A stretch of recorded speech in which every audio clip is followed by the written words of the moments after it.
Meanwhile the Tuscan army, right glorious to behold, come flashing back the noonday light, rank behind rank, like surges bright of a broad sea of gold. 400 trumpets sounded a peal of warlike glee, as that great host with measured tread and spears advanced, and ensigns spread, rolled slowly towards the bridge's head where stood the dauntless three. The three stood calm and silent, and looked upon the foes, and a great shout of laughter from all the vanguard rose, and forth 3 chiefs came spurring before that deep array. To earth they sprang, their swords they drew, and lifted high their shields, and flew to win the narrow way. Aunus from green Tifernum, lord of the hill of vines, and Sais, whose 800 slaves sicken in Ilva's mines, and Picus, long to Clusium vassal in peace and war, who led to fight his Umbrian powers from that grey crag where, girt with towers, the fortress of Nequinum lowers o'er the pale waves of Nar. Stout Lartius hurled down Aunus into the stream beneath. Herminius struck at Sais and clove him to the teeth. At Picus brave Horatius darted one fiery thrust, and the proud Umbrians' gilded arms clashed in the bloody dust. Then Ocnus of Falerii rushed on the Roman 3, and Lausulus of Urgo, the rover of the sea, and Arruns of Volsinium, who slew the great wild boar. The great wild boar that had his den amidst the reeds of Cosa's fen, and wasted fields and slaughtered men along Albinia's shore. Herminius smote down Arruns, Lartius laid Ocnus low. Right to the heart of Lausulus Horatius sent a blow. Lie there, he cried, fell pirate. No more aghast and pale from Ostia's walls the crowd shall mark the track of thy destroying bark. No more Campania's hinds shall fly to woods and caverns when they spy thy thrice accursed sail. But now no sound of laughter was heard among the foes. A wild and wrathful clamour from all the vanguard rose. 6 spears' lengths from the entrance halted that deep array, and for a space no man came forth to win the narrow way. But hark!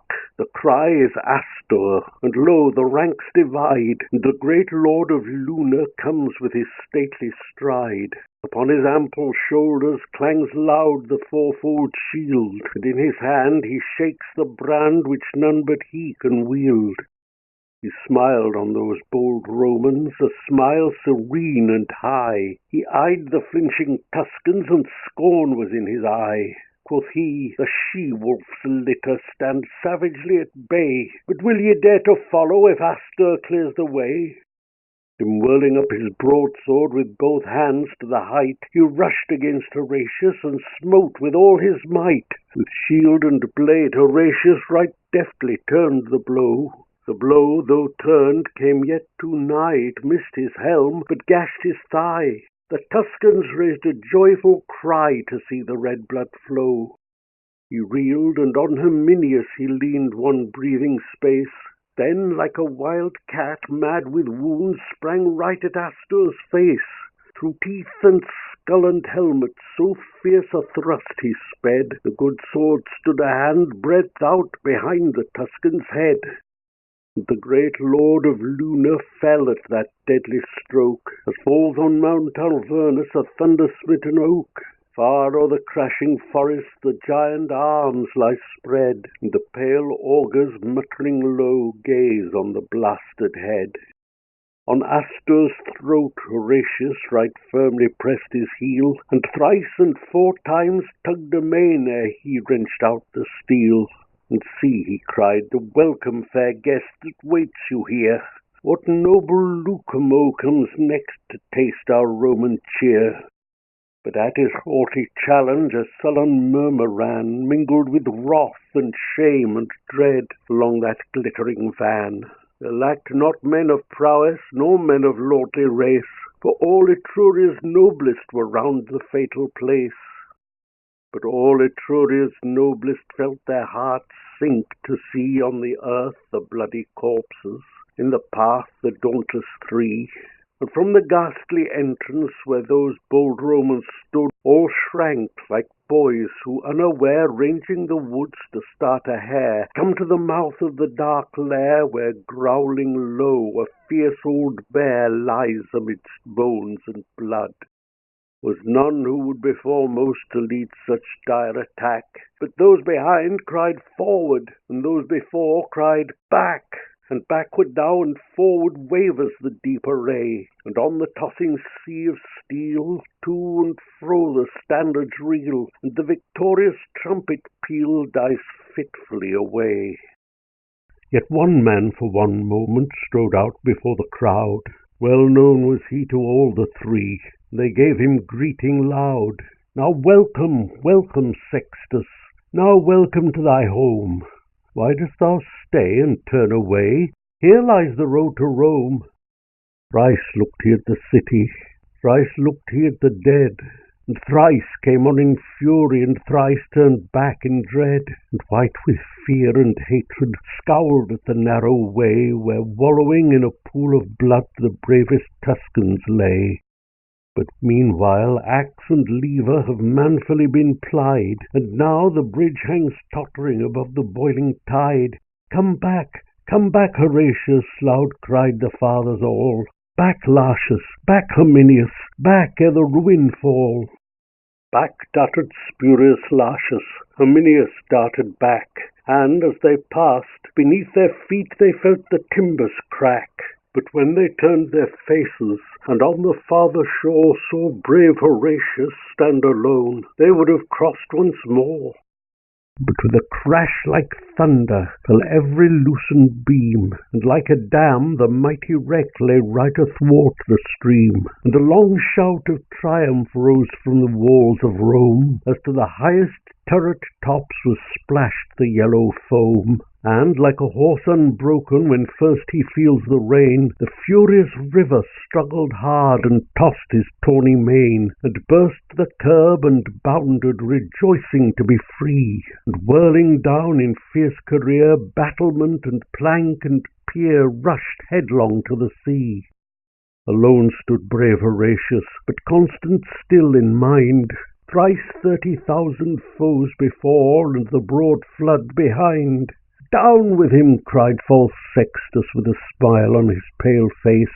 Now yield thee, cried Lars Porsena, now yield thee to our grace. Round turned he, as not deigning those craven ranks to see. Naught spake he to Lars Porsena, to Sextus naught spake he. But he saw on Palatinus the white porch of his home, and he spake to the noble river that rolls by the towers of Rome. O Tiber, Father Tiber, to whom the Romans pray, a Roman's life, a Roman's arms take thou in charge this day. So he spake, and speaking sheathed the good sword by his side, and with his harness on his back plunged headlong in the tide. No sound of joy or sorrow was heard from either bank, but friends and foes in dumb surprise with parted lips and straining eyes stood gazing where he sank.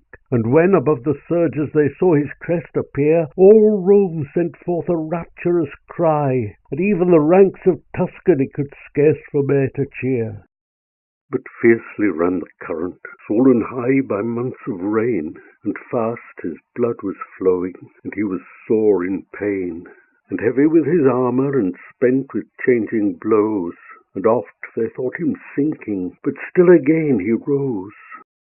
Never, I ween, did swimmer in such an evil case struggle through such a raging flood safe to the landing place. But his limbs were borne up bravely by the brave heart within, and our good father Tiber bare bravely up his chin. Curse on him, quoth false Sextus, will not the villain drown? But for this stay, ere close of day, we should have sacked the town. Heaven help him, quoth Lars Porsena, and bring him safe to shore, for such a gallant feat of arms was never seen before. And now he feels the bottom, now on dry earth he stands, now round him throng the fathers to press his gory hands. And now with shouts and clapping and noise of weeping loud, he enters through the river gate, borne by the joyous crowd. They gave him of the cornland that was of public right, as much as 2 strong oxen could plough from morn till night. And they made a molten image and set it up on high, and there it stands unto this day, to witness if I lie. It stands in the Comitium, plain for all folk to see, Horatius in his armour halting upon one knee, and underneath is written in letters all of gold, how valiantly he kept the bridge in the brave days of old. And still his name sounds stirring unto the men of Rome, as the trumpet blast that cries to them to charge the Volscian home. And wives still pray to Juno for boys with hearts as bold as his, who kept the bridge so well in the brave days of old. And in the nights of winter, when the cold north winds blow, and the long howling of the wolves is heard amidst the snow, when round the lonely cottage roars loud the tempest's din, and the good logs of Algidus roar louder yet within, when the oldest cask is opened, and the largest lamp is lit, when the chestnuts glow in the embers, and the kid turns on the spit, when young and old in circle around the firebrands close, when the girls are weaving baskets and the lads are shaping bows, when the good man mends his armour and trims his helmet's plume, when the good wife's shuttle merrily goes flashing through the loom, with weeping and with laughter still is the story told, how well Horatius kept the bridge in the brave days of old.